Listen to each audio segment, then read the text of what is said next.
Mình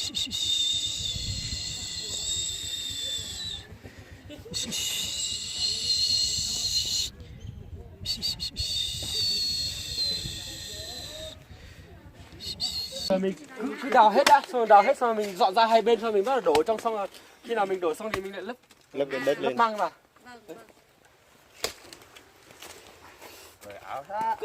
Cháu cái chỗ ra hai bên cháu sướng to.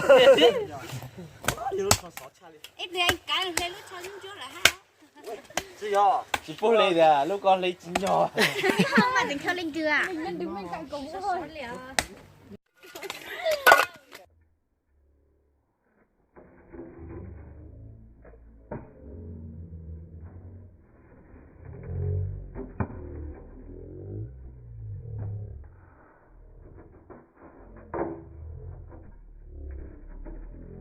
Vậy thái.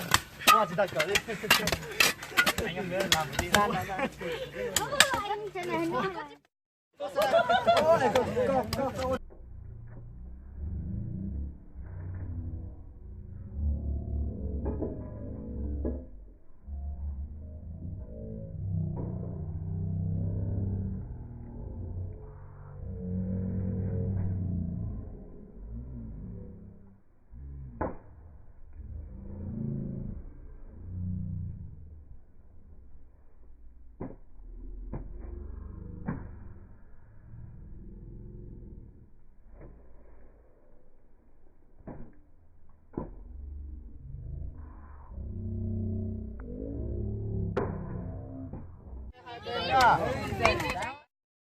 Thì nào? Tôi có tuột ra. Quay, mày đi.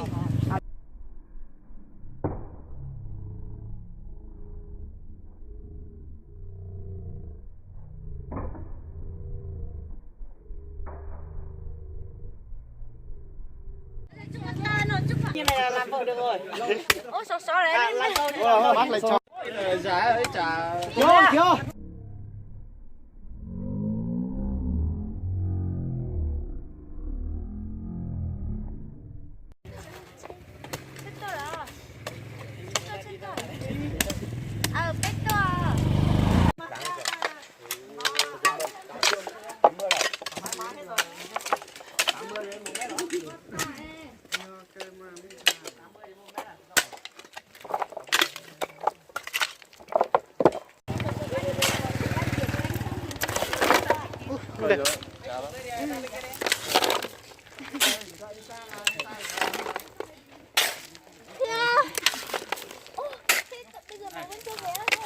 À.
Bảy, ba. Ngoài. Ôi chị tao mắm à. Đúng rồi. Sai rồi. Thì mà đi bảo em thẳng nước vào mà. Thẳng nước đi mà. Giày ướt hết kìa. 고도 추가 차차 꼬비자 호텔. Từng này thôi. 나 깨뽀자 채자. Chú đi nha. Quạt à? Răng kia. Rồi em ơi. Con xúc cái hồ này vào đây. Cứ làm theo. Ôi giờ sao hả? Tương này ạ. Muốn lòng. Ôi chưa muốn lòng em đưa em cầm. Muốn lo. Xịt tay chứ. Em bỏ nước vào nhá. Để bỏ từ từ. Biết đâu. Ô mình không giờ cô thái củ thế lô. Cô là ôi thức chỉ có con à hả?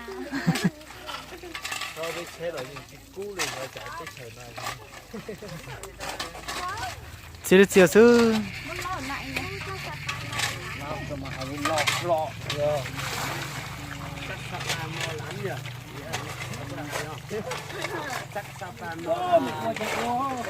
Cho là con. Đây tao. Còn nhiều nước còn tốt mà.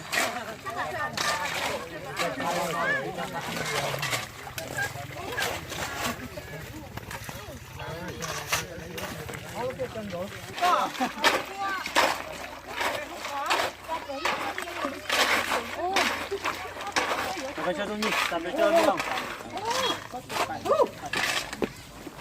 Mấy thằng trẻ con này dịch ra đi để xây vào đây. Rồi.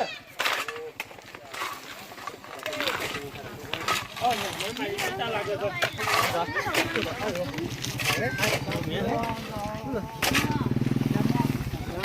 Anh Sùng chạy ra.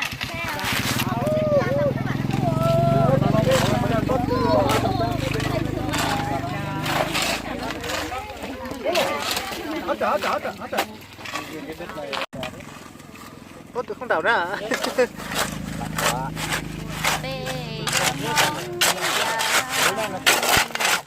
Nó xì đủ nhá. Sau xì. Ô hay sao nó? Có hay hay đâu. Đây là từ bao ít chữ bao ít chữ bao cái Cho đó. nó ta cho ít ôi dù nó mà Yo, nó là ít chữ mua thề á. Ít chữ ôi rồi, ít chữ ôi rồi. À tụi nó là tụi tất cả có đây. Tao mất thế.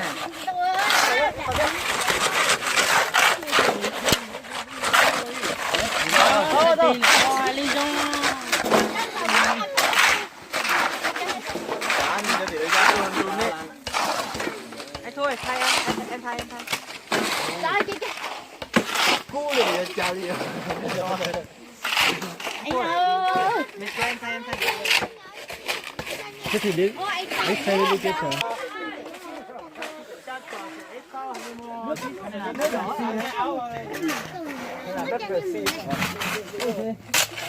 Con này à. Giờ có bao nhiêu chỉ nhớ tổng lo sư hay là theo? nó xong rồi. Ô. Nó to rồi. Ô lo rồi. Cái quả này tuổi nó lói. Khả năng nó lại tua thôi. Chắc là lúc này đây em ơi. Dạ. Tí nữa không dùng thì ra ngoài đó nó xả đi. Ô lên con mà.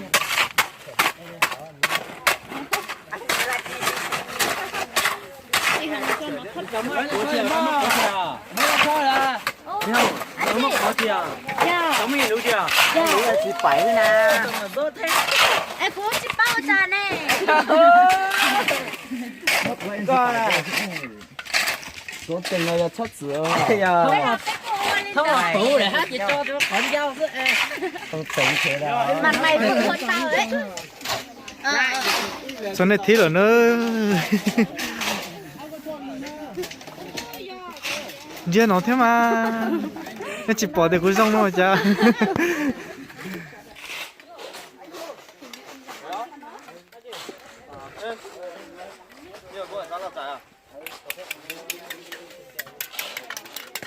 Xuống tiếp tôi nó xuống. Ô, xuống nó. Bỏ đó. Cái nào có. Có mạng kìa. Có mạng 3G mà, mạnh mà. No. Tránh.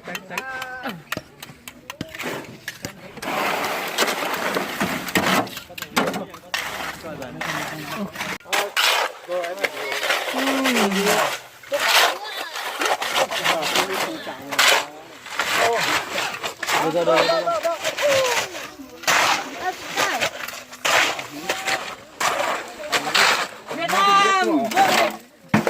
nó giọt tàng này chứ mà Cả tao này. thấy còn lúc nó còn lúc thấy còn chả đâu Nha, ok. là đã cái gì sao cái gì vậy đâu mà đấy à Từ từ nhá. Hai. Anh này. có xe 2 3. đâu cái này nhỉ mẹ Đất rồi con. Hành tuổi. Đâu à? Chết sửa Sửa được rồi anh ơi. Anh ơi đi. không sao mỗi người một công sức mới phải đó cái này. Kéo hẳn lên. Nhảy thôi được đó.